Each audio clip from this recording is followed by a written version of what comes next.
Hindi lahat ng naniniwala sa Panginoon ay makakapasok sa kaharian ng langit.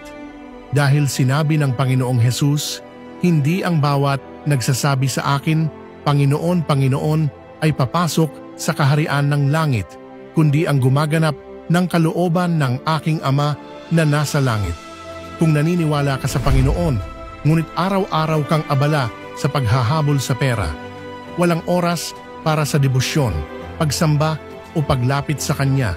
Kung naniniwala ka, ngunit namumuhay na parang mga hindi mananampalataya, nahuhumaling sa masasamang bisyo, adik sa social media at pati na sa paglalasing, pagsusugal o panonood ng pornografiya, kung sinasabi mong naniniwala ka, ngunit palaging nagsisinungaling, naiinggit, napupuot o namumuhay sa kapalaluan at kasakiman.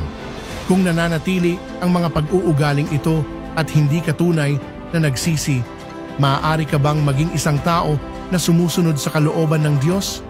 Maaari ka bang makapasok sa kaharian ng langit? Tiyak na hindi. Kaya paano tayo magiging mga taong sumusunod sa kalooban ng Diyos? Malaya kang magbahagi ng iyong saloobin sa mga komento. Kung interesado ka, patuloy akong magbabahagi ng higit pang salita ng Diyos upang tulungan ka.